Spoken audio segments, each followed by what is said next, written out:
The shadow knows.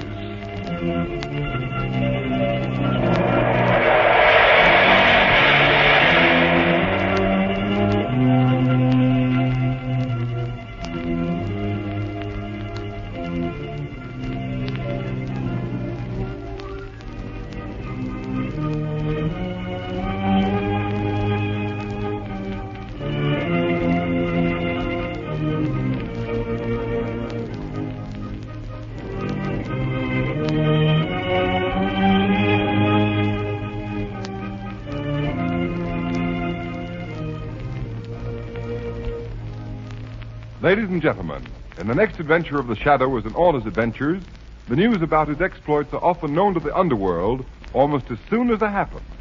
And I want to tell you that the news about the new Goodrich Silvertown tire is traveling like wildfire among motorists all over America. It's because this new Silvertown is so sensational in action and appearance, it's really a new kind of tire. You've never seen anything like it. It even looks different, for its tread is wider and flatter, and every inch of the tread is covered with row upon row of never-ending spiral bars. And those spiral bars do the same job on a wet, slippery road as your windshield wiper does to your windshield. They sweep the water right and left. They force the water out through the deep drainage groove. Thanks to that lifesaver tread, your tire actually has a drier, safer road surface for the rubber to grip. Just think, motorists. Here is a tread that's actually a road dryer. No wonder the new Silvertown will stop you quicker and protect you against the dangers of skidding as never before. And here's a sincere and friendly tip. Don't fail to see and drive on the new Goodrich Silvertown the very first chance you get. Get a free demonstration. Take it from me, you'll get the driving thrill of a lifetime. And remember, only the new Silvertown offers you two great life-saving features: Lifesaver Tread skid protection and the famous Golden Ply blowout protection at no extra cost.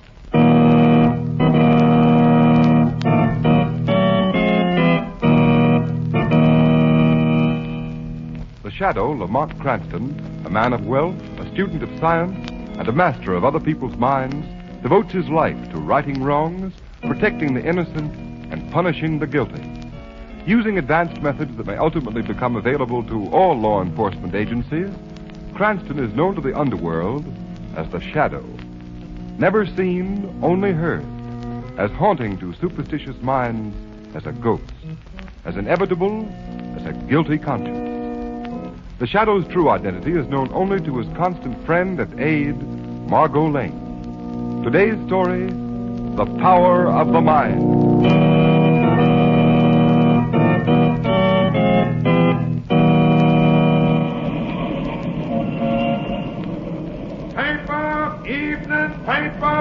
Paper, mister. Laboratory of famous chemist Rex. Discoverer of new mystery explosive missing. Paper. Ladies and gentlemen, here's a special radio flash on the mysterious disappearance of Professor John Hardy. He was last seen entering a black limousine and was accompanied by a heavy-set man wearing a Van Dyke beard and a tall, slender woman of foreign appearance. Secret Service agents are reported investigating the case due to the importance attached to the professor's reported discovery of a new type explosive, more powerful than any known to munition makers in any country in the world.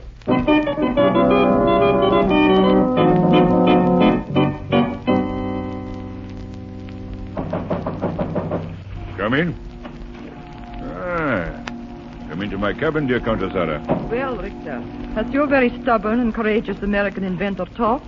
Given you the formula for that high explosive he so determined shall fall into no other hand save his own government? No, but he will.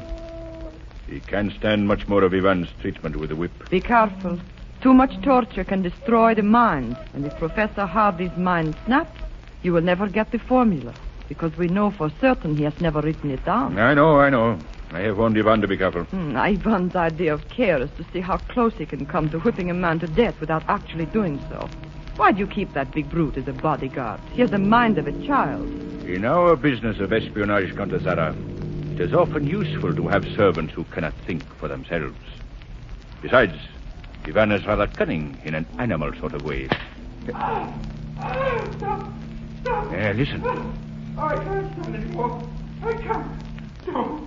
Don't hit me again. Did you hear that? Success at last, my dear Countess. I think Professor Hardy is ready to give us the formula. No. Don't hit me. I'll tell you where I hid the gold. I found it, but I hid it. I found it at the end of the rainbow, and I hid it. I hid it, but I'll tell you. Richter, I warned you. His mind has snapped. Ivan, you fool. I told you to be careful. Give me that whip. I told you. I don't strike him hard. I don't. Oh, stop it. What good will it do you to beat Ivan? He doesn't even feel it. It's your fault. You should have watched him better. So you're telling me what to do, are you, Countess? It's about time someone did. You've certainly bungled this. Now how are you going to get the formula? The man's out of his mind. No amount of physical torture can make him tell us. I'll show you where I hid the gold. Take him back down to the hold of the ship, Ivan. I obey. Come, Professor. Come with me. It's at the end of the rainbow, the gold. I'll tell you.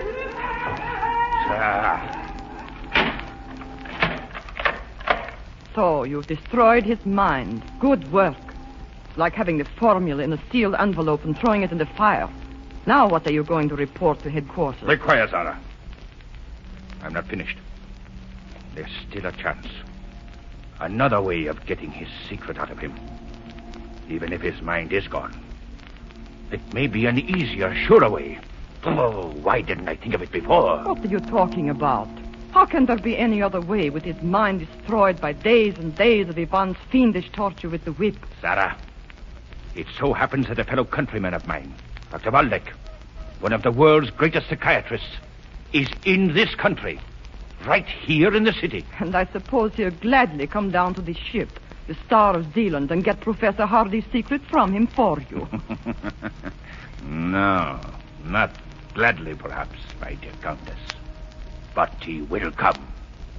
Just wait and see.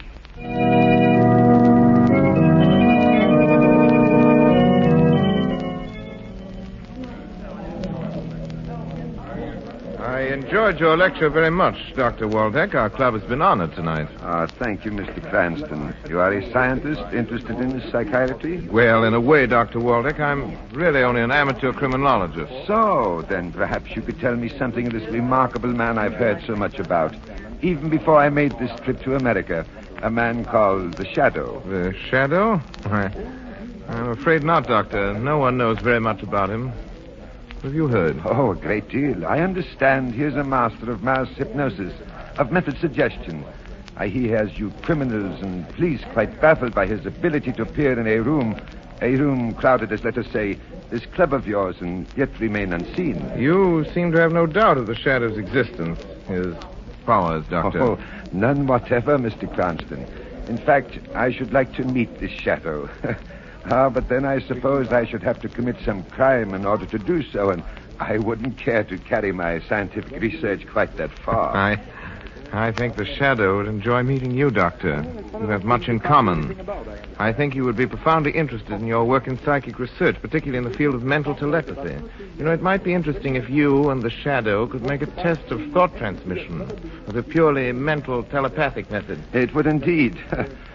This Shadow, from what I hear, he has little time for theory. He deals mainly in the harsh realities of criminal investigation. Yes, but the two pursuits are not as far removed from each other as some persons seem to think. Message for Dr. Waldeck. Dr. Waldeck. Right here, John. A message for you, Doctor. Here you are, Doctor. The gentleman and the lady are waiting outside in their car. Oh, thank you. Well, that's unusual. Most unusual. Is there any answer, Doctor? Answer? Yes. Say to the Countess I will come immediately. All right. I will do what I can. You will excuse me, Mr. Cranston. A countrywoman of mine is in need of help, and I must go at once. Perhaps we will meet again. Well, goodbye.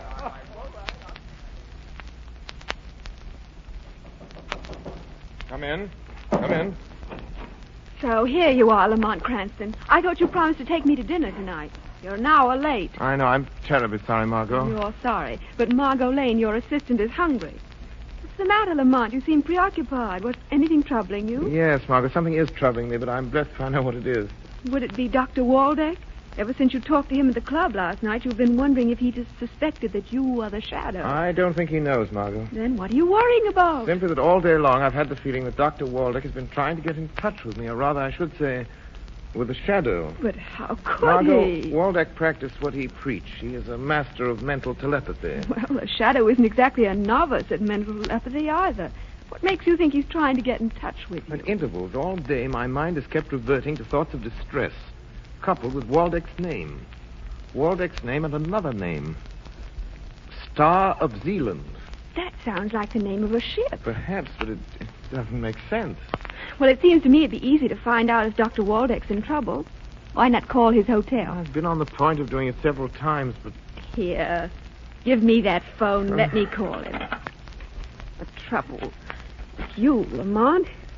You get so wrapped up in things like thought transmission, you forget the obvious.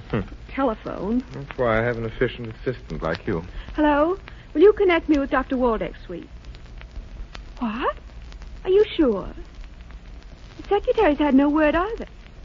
No, never mind, thank you. Does the hotel know where Waldeck is? No, he hasn't been seen or heard from since he left your club last night at 11 o'clock. When he is in trouble, he has been trying to communicate with me, with the shadow. Lamont, that other name, Star of Zealand. Maybe he's been trying to let you know where he is. Yes, now I'm sure of it. Star of Zealand. You said it sounded like the name of a ship. It's just possible. Hand me that newspaper, Margo. Got it here. Yeah, the shipping news. Let's see. Here it is. Sailing, arrivals, departures in port. Margo, there is such a ship in port. Star of Zealand. A freighter, general cargo, Pier 83. Margo, is your car outside? Yes. Want me to drive you down to the dock? Yes, come on. There isn't a minute to lose. That ship is scheduled to sail at 6 o'clock tomorrow morning. And you think Dr. Waldeck is on board? Yes, and I'm just as certain he's in trouble and needs help. Help from the shadow.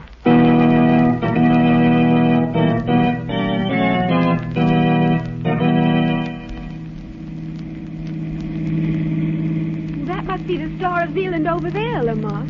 Just a couple more blocks, Margo. Wouldn't it be better to let the police investigate? You have so little to go on. You can't even be sure there is anything wrong. If I can't convince you, Margo, what chance do you think I'd have of persuading the police to board a tramp steamer and search it for a man not even reported missing? But how on earth will you search a ship without help? It would take hours. It won't be necessary. I'll know if there's anything wrong if Waldeck's there. 5 minutes after I've walked on the gangplank. That I'm going aboard is the shadow. We're nearly there. Slow down. Stop by the next pier. Right. I don't think you'd better wait, Margo.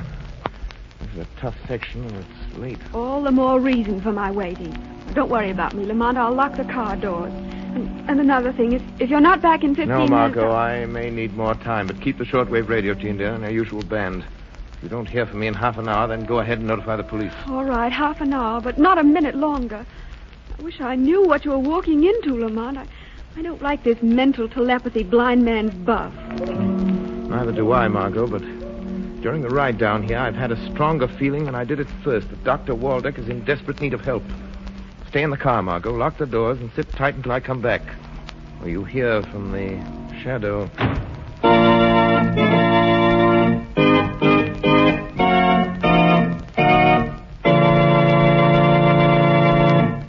Ladies and gentlemen, we'll be back with the shadow in a moment to find out what new spot his enemies have put him on.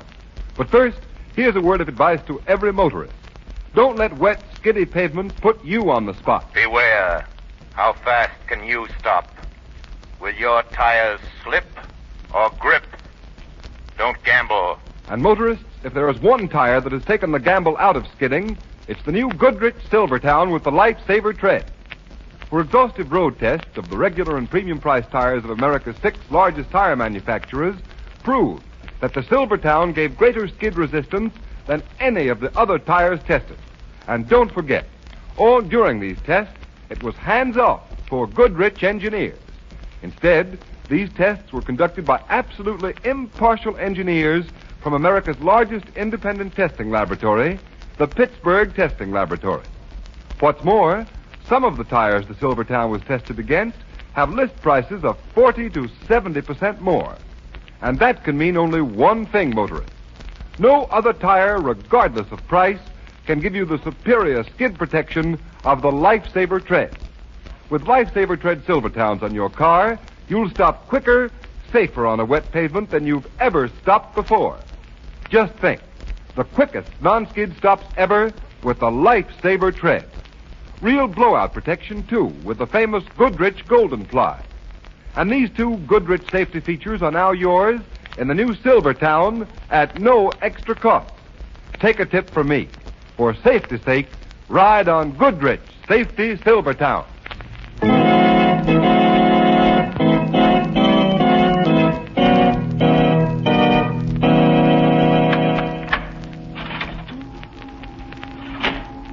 Well, my good Dr. Waldeck, what success have you had with our stubborn mental patient, eh? None, Richter. Come now, Doctor. You've been here on the Star of Zealand since last night? Not by my choice. I admit that.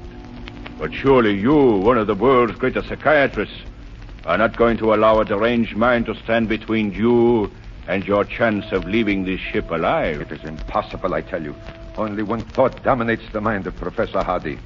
If you had not allowed your servant to unmercifully beat him, it would not be so difficult. I did not come down here to listen to excuses. I want that explosive formula from Professor Hardy. And I mean to get it. Now. Very well. He is there in the bunk, sleeping. Perhaps you could succeed where I have failed. You haven't failed. You haven't tried to penetrate his subconscious mind. But you're going to try. Evan, come here. Bring your whip. The whip failed you once, Richter. It will fail you again. You brought me here against my will. But neither you nor that brute and his whip can make me reveal the secret knowledge of that man's mind. A secret he sacrificed his reason to keep from you.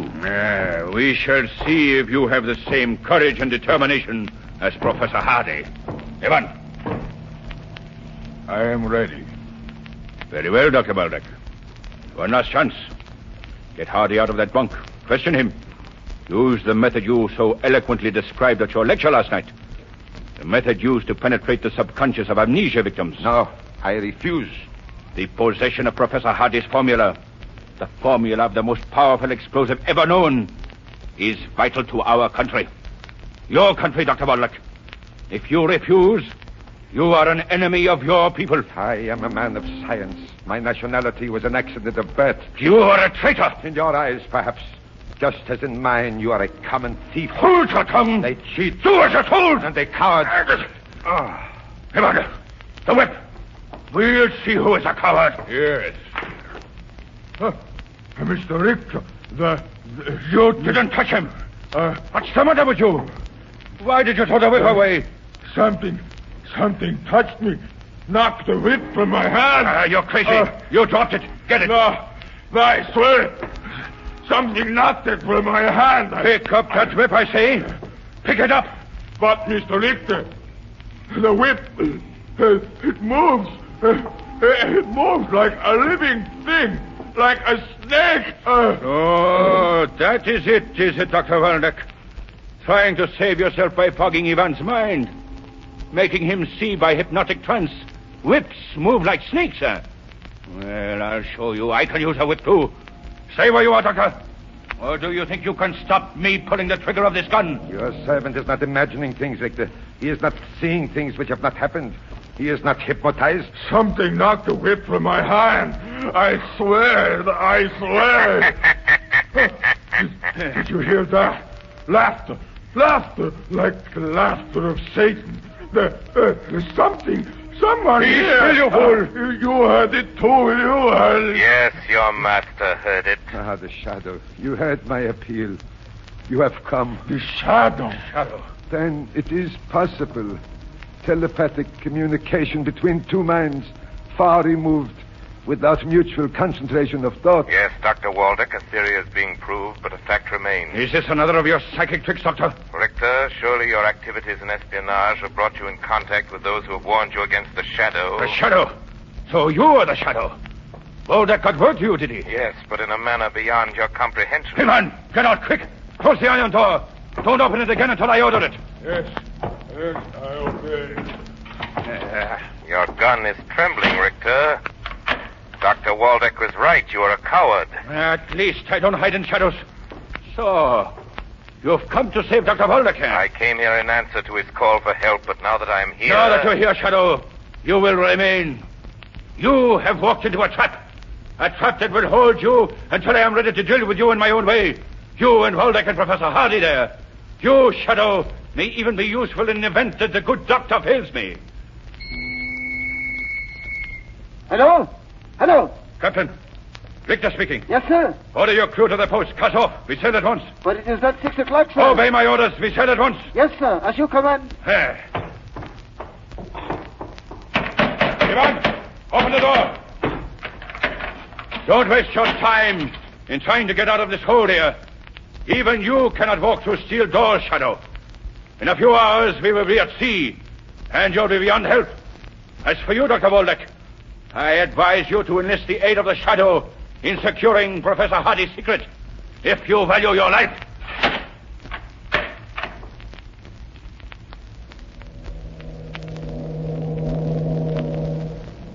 Yes? Come in. You're getting underway, Mr. Richter. Are there any further orders? Yes, Captain. As soon as we are at sea, I want half a dozen of your best men. Arm them with rifles and revolvers. Have them report here to me. Yes, sir. Why are we leaving so early? Oh, good morning, Captain. Oh, Countess. Beg your pardon, but have you been in your cabin? I haven't left it until now. Why? Why do you ask? What's wrong? Well, speak up, man. A young woman was seen coming on board just before we cast off, sir. What? Are you sure? Yes, sir. My second mate mentioned it, but thought it was Countess Zara. It couldn't have been. Captain, take every member of your crew you can get.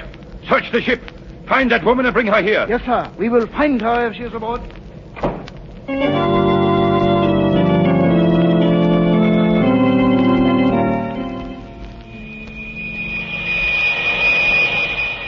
Margo Lane.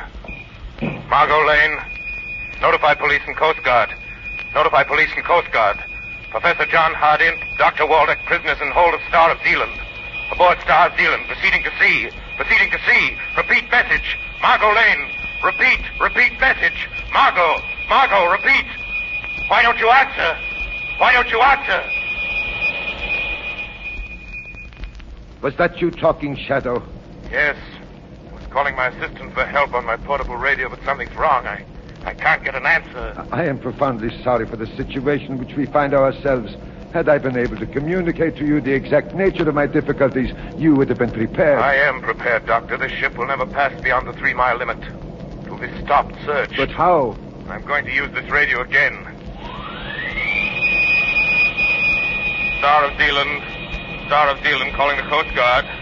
Star of Zealand calling the Coast Guard. Go ahead, Star of Zealand. Go ahead. Professor John Hardy, missing scientist, wanted by the Secret Service, prisoner aspiring aboard Star of Zealand. Proceeding down bay, stop and search. Stop and search, prepared for armed resistance. That is all. Okay, Star of Zealand. The Coast Guard cutter will investigate immediately. You are indeed prepared, Shadow. But do not underestimate the cunning of Richter. At the first sign of danger, he will attempt to dispose of Professor Hardy and myself and you. We must be prepared for that. Is Professor Hardy's mind completely gone? No. For the past 24 hours, I have been treating him, have induced hypnotic sleep. He should be nearly rational now. Then awaken him. There's no time to lose. Very well. Professor Hardy. Come, Professor Hardy. It is time to waken. It is time to waken, Professor Hardy. Margo, why did you leave the car aboard the ship? I called you but received no reply. When the ship sailed ahead of schedule, I was sure something gone wrong. Someone must have seen me coming aboard. They're searching the ship. You're a godsend, Margo, but you mustn't be found on the ship. A Coast Guard cutter's on the way. You've got to get off before they arrive. Don't worry about me. We're passing down the channel. It's only a couple of 100 yards to shore. Oh, why, Dr. Waldeck is here. He was aboard. But who's that other man? Professor John Hardy. But quick, Margo, get off the ship. You've done more than enough just opening the steel door. All right, Shadow. Don't worry, I can swim 10 times that distance. There's a cargo door open on the port side. Dive far out, Margo. And Margo, be careful of the suction of the propellers. Good luck. Come, Professor Hardy. Come, Professor Hardy. Thank you. Thank you, Doctor. But, what has happened? Where is this Richter? We are still on the ship, but help is coming. He is very weak, Shadow. Shadow! The door, it is open, but how? Don't stop until you find the door. All right, you must come with me. The door, it is open. They have escaped. Doctor, get back behind the door, out of sight. Hey, that girl, she opened it. But they can't get off the ship. They can't be far from here. Maybe they hide. Maybe. Ivan, you fool! Why did you close the door? Well, I did not touch it. Now, Richter, it's you who have walked into a trap. So, you didn't have time to get away, Shadow? Mr. Richter, the doctor, the professor, they are here. Yes, so. You like to have what you Americans call the showdown. Very well, you shall have it. After I communicate with my captain. Captain! Yes, sir. Quick! Your men who are searching the ship, send them to this hold at once. Immediately, sir. And now, Shadow, we shall deal with you. Ivan, watch the good doctor and the professor. Their turn will come when we have finished with this Shadow once and for all. You are too late, Richter. Listen. Yeah. So, the river police. Well, let them come. Before they can board us, there will be no trace of any of you. Perhaps your captain is not so sure. He's calling you over the speaking tube. Yeah? Hello. Coast Guard cutter off our port bow, sir. She has readied us to halt for search. Order full speed ahead and get your men down here. But Quick! we are not beyond the 3-mile limit. Carry out my orders. Full speed ahead. Yes, sir. Desperate measures, but they will fail, Richter. They will fail. That was a blank, a warning. Your captain is being sensible. He stopped the engines. Let them come. Let them search the ship. They'll find nothing. Nothing. Because I'm going to shoot you. They'll never think to look for bodies in the ballast tanks. My gun! No, Richter. You're not going to add murder to your list of crimes. Ivan, quick! I've got hold of the Shadow here. Take my gun. It's on the floor. The Shadow's here between me and the wall. Shoot him. No, there is nothing there. I see nothing. Shoot him! You are mad. Shoot him! Mad. I go. Dr. Waldeck, the gun. Pick it up. Yeah. Put up your hands, Richter. No, you don't. You'll never turn me over to the police. Sorry I had to hit Richter so hard, Dr. Waldeck. The Coast Guard won't meet much resistance when they arrest him. You're a witness to what has happened here. Listen, Doctor. I'm fighting the child dealer. We are coming aboard. The Coast Guard. Yes, they are coming aboard. You are safe now, Dr. Waldeck. Your faith in the power of the mind saved you and Professor Hardy. Helped him keep his secret. Perhaps at some future time, under more favorable circumstances, we shall meet again.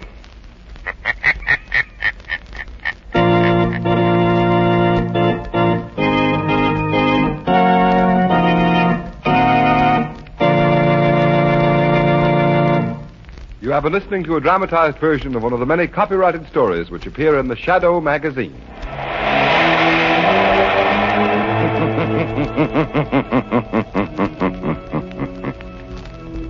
The weed of crime bears bitter fruit. Crime does not pay. The Shadow knows.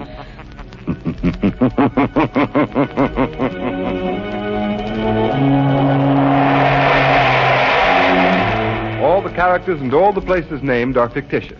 Any similarity to persons living or dead is purely coincidental.